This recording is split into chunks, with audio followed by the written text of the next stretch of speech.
Hhayi bafana lokhu ugebhule njalo magebhula bafana sincomile week in week out bafana. Yabona nje mangizoqala lapha emuva uChain bafowethu wenza umsebenzi omkhulu kakhulu.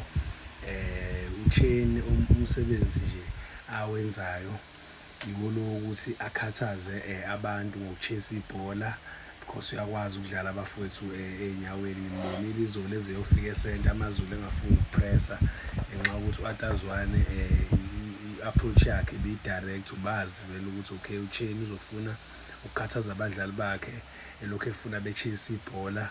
Makuqalwa iplay emuva wathi nje abangapress isidalo, bekushawa nje low block le e-serious izolo kahle kahle.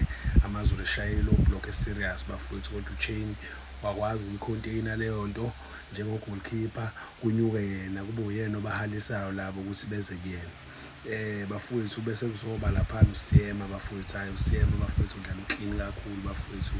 Cabanga ukuthi i-conversation yokuthi i-defender of the season akufanele ibe khona kule season bafowethu. Kahle kahle uSiyema kufanele ngabe unominate yedwa, noma enominate noMbokazi usehambile. Ngisho kuthiwa usadlala amagemu amancane kodwa nominate noMbokazi, kodwa nje kuzoba i-disrespect ukuthi ngempela anominate nabanye ngoba uyidlela umhlanganiso yedwa bafowethu. Mhlambe sengingangena noSibisi-ke ofike wabamba indawo kaMbokazi naye kabi laphana. uSibisi into engikhala ngaye is always looking like he's going to make a mistake, but uyadlala impela umfana, is tight, uqinile. Kuzoba-ke uHoto bafowethu. uHoto ucomplimente i-approach ka-coach kamnandi kakhulu ngoba u-coach i-approach yakhe ukuthi anwebe isayidi laka-right ngoMoremi. Mayenwebe isayidi laka-right ngoMoremi ebese u-Apholisi noMfokeng kube ngathi badlala i-double 10, bese uHoto kube uyena unwebe isayidi laka-left njengoba uNdaba enza. But uHoto is mastering that role very much. Kuzoba-ke bafowethu uMbatha bafowethu. Hhayi uMbatha uyagxoba bafana bakithi. Yabona amagemu amakhulu uMbatha wenza sure ukuthi uyagxoba bafana. Hhayi uyagxoba uMbatha bafowethu. And ngoba sekubuye noMakhawula bafowethu, omunye umuntu kufanele ngimncome kakhulu uMakhawula. Hhayi udlala kakhulu bafowethu uMakhawula, uyayigxoba lapha endishini. Ayikhohlwa mntanami, liyakhehleza ikhehla. Ku-late ngempela liyabona nalo kule season like lasho vele lathi kule season uma-ke lathatha iligi lizoretire impela, lizowabeka ethala amakhokho. Hhayi bafana bakithi, hhayi liyagxoba ikhehla bafana bakithi, liyagxoba ikhehla.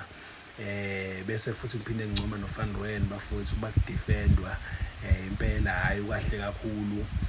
Khona into engifuna uyinake, uVan Rooyen ufika ahambe uma sebebona ukuthi okay uya-overlap kakhulu bese eyadropha back, bese kunyuka uSiyema njenge-center back, bese uVan Rooyen esale ekhava leli side ethi ukungena ngaphakathi ekhave leli side laSiyema.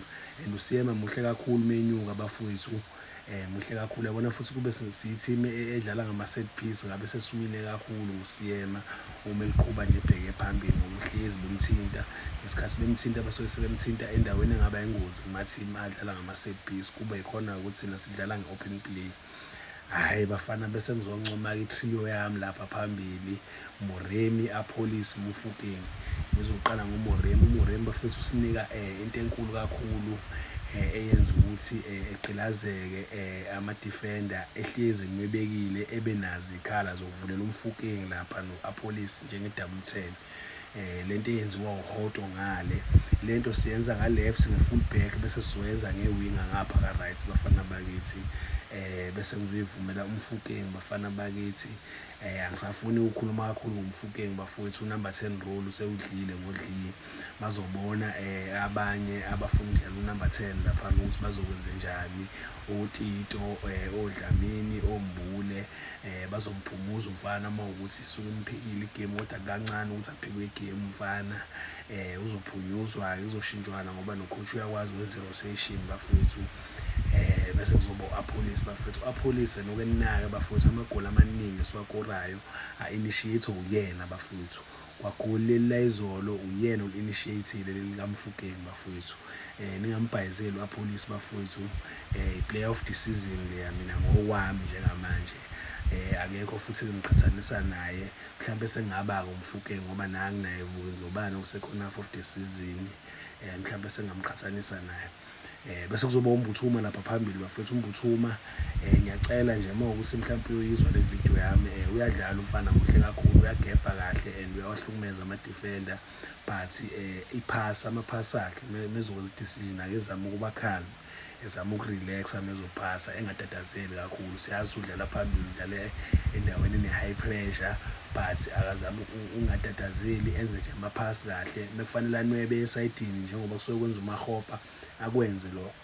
Ukudlala njengoMakgopa uzomsiza kakhulu uMbuthuma, noma naye strength sakhe sisazi ukuthi uyi-goal poacher, but uzomsiza kakhulu because iPirates idinga ukucomplimentana midlalo. iPirates rely estrikeni for amagoli. Thina kukora wonke umuntu oyi-forward ngoba ngisho nama-defender ayakora, so akangayitsheli ukuthi nafanele lokhu ehlele ebhokisini isikhathi eside ukuze azokora, ngoba asirelayi lapho thina. Ugcina ungalitholi ngempela ibhola, uzofana noMabasa umuntu ayitshela ukuthi uzohlala ebhokisini lapha kwi-Pirates bafowethu.